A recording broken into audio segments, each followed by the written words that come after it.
Hola, buenas tardes o buenos días, dependiendo de cuando escuchen esta clase. Hoy vamos a hacer una cápsula bastante más cortita que las clases que hemos tenido anteriormente para reforzar todo lo que es el análisis de tipo cualitativo. ¿Ya? Esta es una clase que la preparamos la profesora Jessica y yo para más o menos también apoyar lo que ya ustedes vieron con el profesor Nicolás Fuster.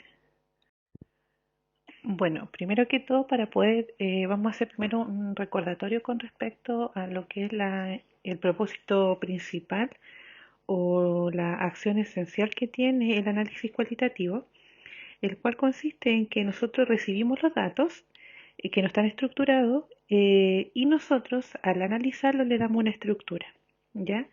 Estos datos pueden ser muy variados, ¿ya? Y ahí ustedes tienen ver 4 aspectos donde nosotros podemos obtener estos datos que son narraciones de los participantes, observaciones del investigador, videos, audios, fotos, cartas y también expresiones verbales y no verbales. Bien, uno también tiene que preguntarse por qué analizamos los datos cualitativos y en este caso ahí ustedes ven 8 razones del por qué analizamos los datos cualitativos. O propósitos también podríamos llamarle, ¿ya? Uno, porque nosotros también exploramos los datos, ¿ya? Lo primero que uno hace, que es esta recolección en base a la recolección que nosotros obtenemos de los instrumentos de recolección de datos, nosotros vamos a ver esos datos y hacemos una revisión. Y ahí obtenemos un panorama general de los datos que obtenemos de los discursos o de las cartas o de los documentos que nosotros vamos a investigar.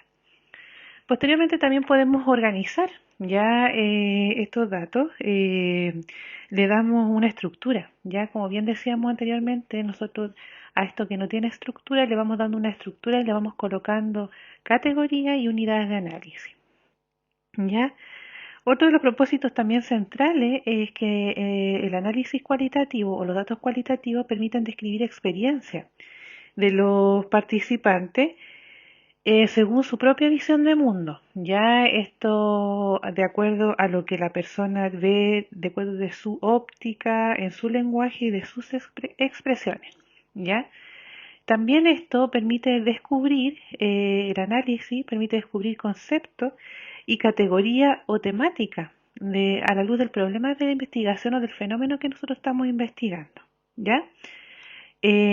También nosotros, uno también de los propósitos es comprender el contexto en donde se encuentran inmersos estos datos. Ya recuerden que cuando nosotros vimos la primera parte, siempre es muy importante lo cualitativo, el contexto, de dónde está inserta esa persona para que su forma de ver la vida se va a notar también en el discurso que nosotros rescatemos de ella. ¿Ya? Y también sirve, o el propósito también es para reconstruir hechos, porque en base a los discursos, a la revisión de documentación, a los análisis cualitativos que nosotros encontremos, podemos también reconstruir hechos e historias. Esto también se puede vincular con resultados del conocimiento que tenemos disponible y ahí viene todo el tópico de la triangulación, ya que nosotros al analizar estos datos podemos vincular los resultados con el conocimiento que tenemos disponible. Y obviamente a través de estos datos también se puede generar una teoría, a través de la misma análisis de estos datos que nosotros tenemos. Bien, el análisis cualitativo también debe llevar un orden, ¿ya? Y este esquema ustedes lo pueden visualizar acá en la diapositiva, en donde tiene estos 4 pasos, en donde también nosotros lo analizamos de la forma que dicen descrita ahí en los círculos, ¿ya? Lo primero que se hace es la revisión de los datos, en donde en este sentido se obtiene una panorámica general de los antecedentes que nosotros hemos podido recolectar. Después de esa revisión que nos hacemos como esta panorámica general, nosotros organizamos los datos, determinando criterios de organización y después de determinar los criterios, organizamos los datos en base a esos criterios que ya hemos determinado.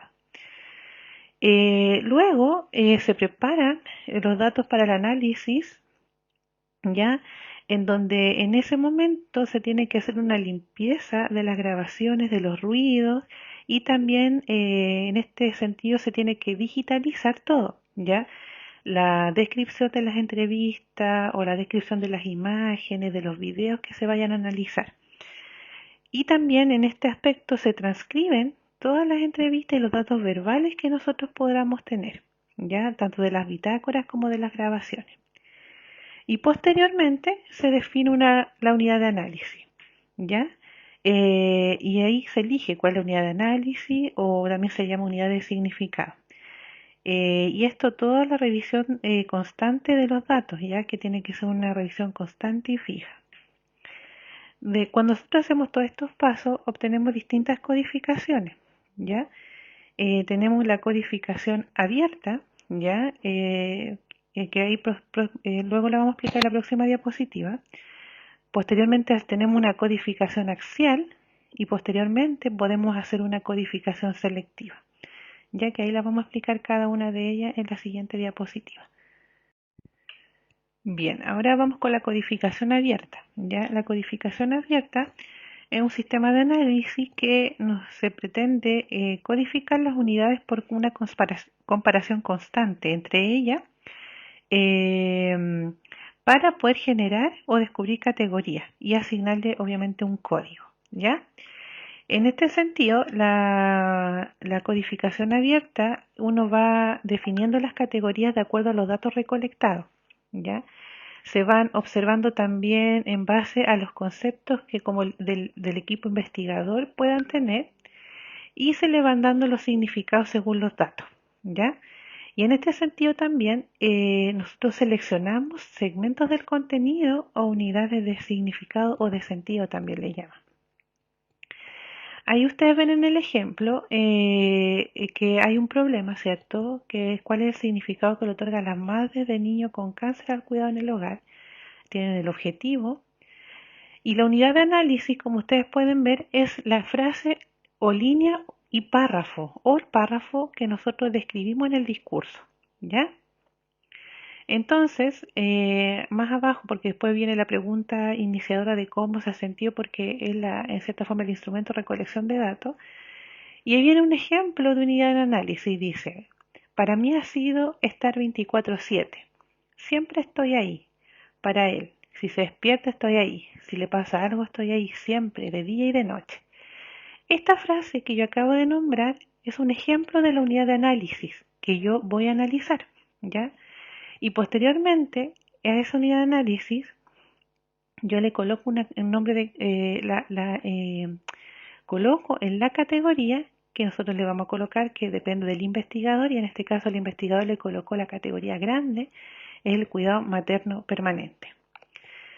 Entonces, si yo tengo una categoría y voy leyendo los párrafos y leyendo el discurso, voy subrayando o analizando o colocando notas al margen, refiriendo de que esa unidad de análisis de ese párrafo o de esa frase o de esa línea se asocia a la categoría de cuidado materno permanente u otra categoría que yo pueda colocar. ¿Ya?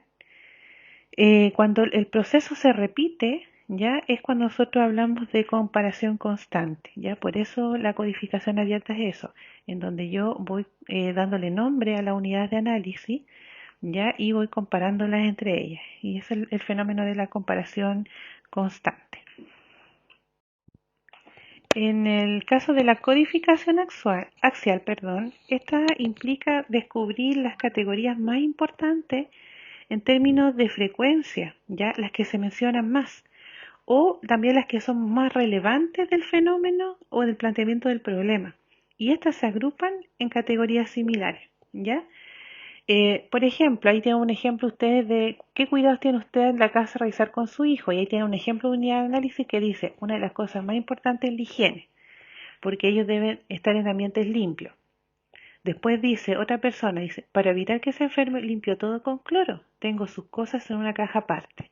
Y una tercera aseveración dice, instalé dispensadores de alcohol gel en todas las habitaciones. ¿Ya? Si uno va analizando o interpretando lo que quiso decir la persona y con esta frase o las personas con cada una de las frases, va comprendiendo de que responden a una categoría que nosotros podemos decir que ahí la autora le puso cuidados de la higiene, ¿ya? Pero también nosotros podemos colocar según la frecuencia. Si, por ejemplo, en un mismo párrafo la higiene sale o frases con respecto a la higiene salen más veces y salen 10 veces o 15 veces la lectura o 40 veces, yo le voy dando una categorización de acuerdo a la cantidad de veces nombrada que tiene esta unidad de análisis. ¿Ya? Y eso se llama lo que es la codificación axial. Entonces yo, en base a la relevancia o a la frecuencia que tenga este unidad de significado, la voy agrupando en categorías similares. ¿Ya? Y posteriormente viene la codificación selectiva, en donde esta codificación se llama selectiva porque permite determinar las categorías o temas que explican el fenómeno o problema, ¿ya?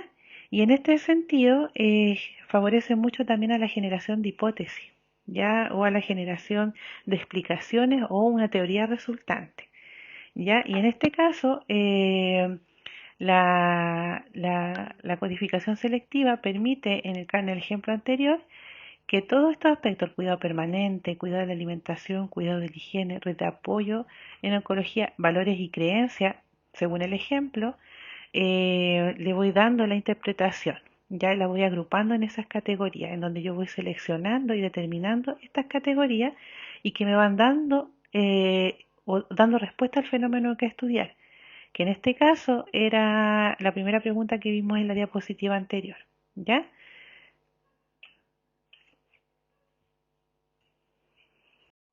Bueno, espero que esta cápsula haya sido un poco más clarificadora y en caso de no, también tienen a sus docentes que les pueden apoyar en el análisis también o en la planificación del análisis que nosotros debemos realizar.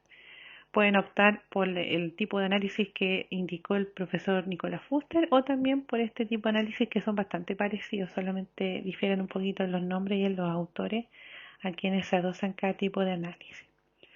Nos vemos entonces, les dejo un abrazo y que estén muy bien.